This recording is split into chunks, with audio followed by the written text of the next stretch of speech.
इस लेक्चर में हम पार्शियल फ्रैक्शंस को स्टडी करेंगे। तो सबसे पहले पार्शियल फ्रैक्शंस का इंट्रोडक्शन के पार्शियल फ्रैक्शन होता क्या है।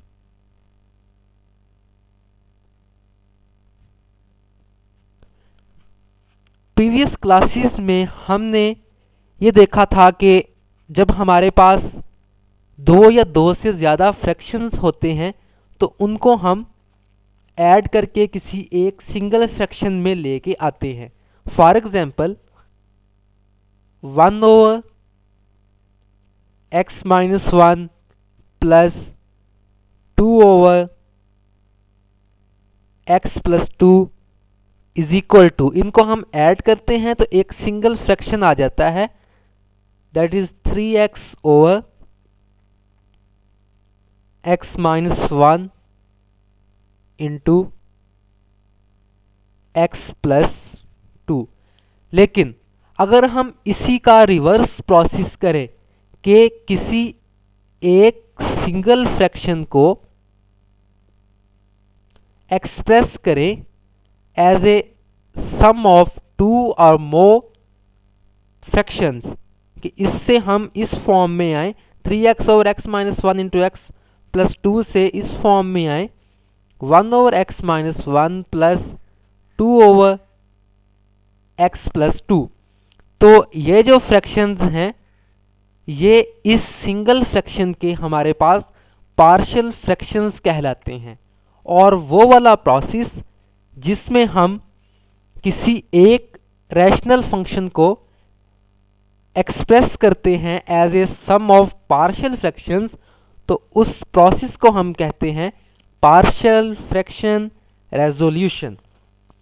पार्शियल फ्रैक्शन रेजोल्यूशन हमारे पास एक ऐसा मेथड है कि जिसमें हम किसी एक फंक्शन को एक्सप्रेस करते हैं as a sum of two और more partial fractions. For example कि अगर हमारे पास एक फंक्शन है 5x² plus 5x-3 over x+1² into x-2। जब हम बाय पार्शियल फ्रैक्शन रेजोल्यूशन इसके फ्रैक्शंस पार्शियल फ्रैक्शंस बनाएंगे तो वो हमारे पास बनेंगे 2/x+1 plus 1/x+1² plus 3/x-2। अब हमने इस सिंगल जो फंक्शन है उससे हमने ये जो तीन पार्शियल फ्रैक्शंस बनाए हैं वो कैसे बनते हैं वो हम इस लेक्चर में सीखेंगे। पार्शियल फ्रैक्शंस जो हैं ये हमारे पास इम्पोर्टेंट हैं जब हम इंटीग्रेशन करते हैं, जी ट्रांसफॉर्म या लैप्लास ट्रांसफॉर्म यूज़ करते हैं, तो तब हमारे पास ये पॉसिबल नहीं होता कि किसी इतने बड़े फंक्शन पे हम इंटीग्रेशन को अप्लाई कर सकें या लैप्लास ट्रांसफॉर्म को अप्लाई कर सकें। तो उसके लिए फिर हम उसको सिंगल जो फ्रैक्शंस हैं या पार्शियल फ्रैक्शंस जो हैं उसमें हम लेके जाते हैं और देन हम वो जो अपना टूल होगा इंटीग्रेट करना होगा या जो भी लैप्लास ट्रांसफॉर्म लेना होगा तो फिर वो हम इन सिंगल जो फ्रैक्शंस होते हैं उनका लेते हैं। तो सबसे पहले तो जिस तरह हमारे पास नंबर्स होते हैं रैशनल एंड इरैशनल, उसी तरह से हमारे पास फ्रैक्शंस भी होते हैं, rational fractions and irrational fractions. तो पार्शियल फ्रैक्शन जो है ये हम रैशनल फ्रैक्शंस की ही कर सकते हैं। सबसे पहले ये कि रैशनल फ्रैक्शंस क्या होते हैं।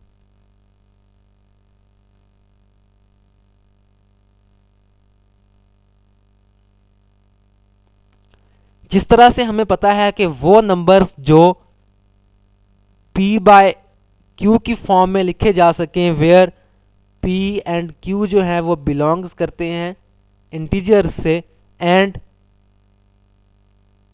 q is not equal to 0, तो हम उनको कहते हैं कि ये हमारे पास जो हैं वो रैशनल नंबर्स हैं। बिल्कुल उसी तरीके से हमारे पास quotient of two polynomials p of x divided by q of x where q of x is not equal to 0 and they have no common factors, then they are called the rational fractions. Rational fractions की फिर आगे हमारे पास दो types हैं। एक हमारे पास है proper rational fraction और एक इम्प्रॉपर रैशनल फ्रैक्शन। पहले proper rational fraction.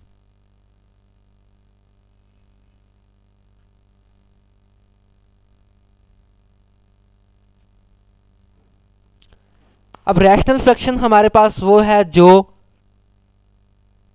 p of x over q of x की फॉर्म में लिखा जाता है where q of x is not equal to 0। ये हमारे पास प्रॉपर रैशनल फ्रैक्शन होगा कब?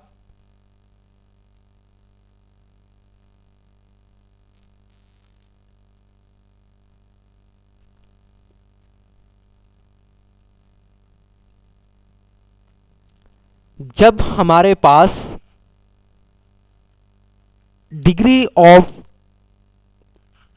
p of x that is the numerator is less than the degree of the polynomial q of x that is the denominator is called the proper rational fraction if degree of p of x is less than q of x। For example हमारे पास जो fractions हैं 3 over x plus 1 और 2x minus 5 over x square plus 4 and 9x square over x cube minus 1, इन सब में जो है हमारे पास डिग्री ऑफ न्यूमिनेटर जो है वो लेस है फ्रॉम डिग्री ऑफ डिनोमिनेटर। तो ये हमारे पास प्रॉपर रैशनल फ्रैक्शंस हैं। उसके बाद हैं improper rational fraction.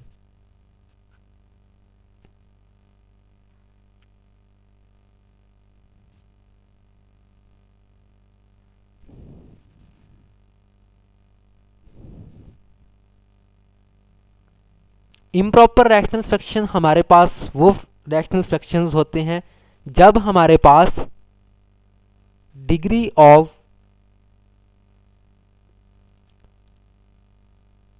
p of x is equal और ग्रेटर देन डिग्री ऑफ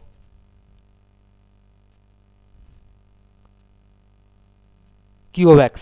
जब हमारे पास न्यूमिनेटर की डिग्री डिनोमिनेटर से ग्रेटर होगी तो तब हमारे पास वो इम्प्रॉपर रैशनल फ्रैक्शंस होंगे। For example x over 2x minus 3 and x square minus 3 over 3x plus 1। तो इनको हम जब सॉल्व करेंगे, इनको हमने रिड्यूस करना होगा इन सम ऑफ फ्रैक्शंस, तो सबसे पहले हम इनको प्रॉपर फॉर्म में लेके आएंगे। तो उसका जो प्रॉपर पार्ट होगा उससे फिर हम डील करेंगे, यानी कि उसके फिर हम आगे पार्शियल फ्रैक्शन रेजोल्यूशन करेंगे। जब सिंपली हम इसको डिवाइड कर देंगे तो ये हमारे पास प्रॉपर रैशनल फ्रैक्शन की फॉर्म में आ जाएगा। इस तरह की एग्जांपल्स या क्वेश्चंस जो हैं वो हम आगे करेंगे। That is the resolution of a rational fraction p of x over q of x into partial fractions। जब भी हम किसी रैशनल फ्रैक्शन को पार्शियल फ्रैक्शंस में रेजोल्यूट करेंगे तो उसके जो है वो कुछ मेन पॉइंट्स या स्टेप्स हैं। सबसे पहला जो पॉइंट है वो ये है कि जो हमारे पास फ्रैक्शन होगा वो प्रॉपर होना चाहिए।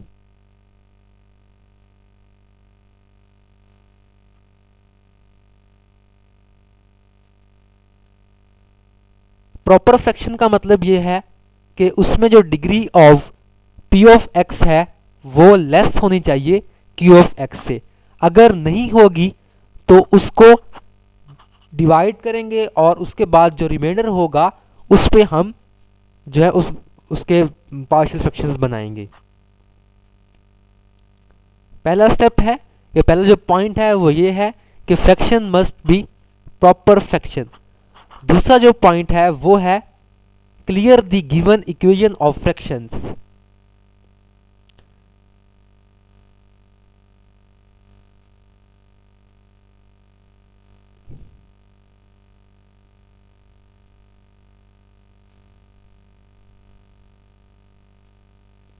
कि जो हमने फ्रैक्शन बनाने हैं उनकी हम इक्वेशन की फॉर्म में उनको लेके आए। हम एग्जांपल करेंगे तो ये पॉइंट उस वक्त ज्यादा क्लियर हो जाएगा। तीसरा पॉइंट है equate the coefficients of like terms.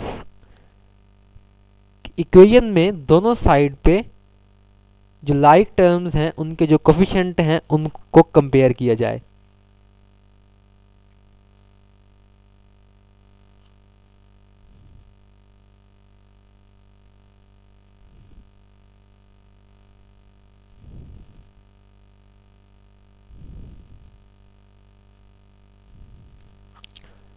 उसके बाद लास्ट पॉइंट है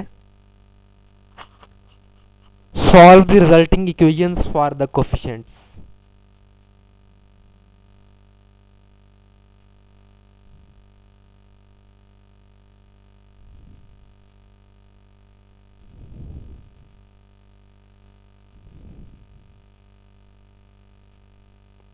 ये 4 स्टेप्स हैं जो अमूमन परफॉर्म किए जाते हैं जब भी हम किसी रैशनल फ्रैक्शन को पार्शियल फ्रैक्शन में रेजोल्यूट करते हैं। सबसे पहला स्टेप ये है कि जो हमारे पास फ्रैक्शन है वो प्रॉपर फ्रैक्शन होना चाहिए। अगर प्रॉपर नहीं होगा तो उसको हम प्रॉपर बनाएंगे। उसके बाद जो हमने पार्शियल फ्रैक्शंस बनाने होंगे वो डेफिनेटली पहले सपोज करेंगे और उसके बाद उनकी इक्वेशंस बनाएंगे। इक्वेशन बनाने के बाद जो हमारे पास दोनों साइड्स पे कोफिशिएंट्स होंगे लाइक टर्म्स के उनको कंपेयर करेंगे। जो इक्वेशंस बनेंगी उनको सॉल्व करेंगे। जब हम कोई एग्जांपल करेंगे तो उस वक्त जो है ये सारे पॉइंट्स क्लियर हो जाएंगे। एग्जांपल हम नेक्स्ट लेक्चर में करेंगे। इस लेक्चर में हमने पार्शियल फ्रैक्शन का इंट्रोडक्शन देखा कि पार्शियल फ्रैक्शंस क्या होते हैं और उनकी कौन सी टाइप्स हैं, और जो एक रैशनल फ्रैक्शन है उसको जब हम पार्शियल फ्रैक्शंस में लेके जाते हैं तो कौन कौन से स्टेप्स होते हैं। जब हम रेजोल्यूट करते हैं किसी एक फ्रैक्शन को in partial fractions then dependent upon q of x 4 different cases हैं कि हम उनको रेजोल्यूट करते हैं। वो चारों जो केसेस हैं वो हम नेक्स्ट लेक्चर्स में स्टडी करेंगे।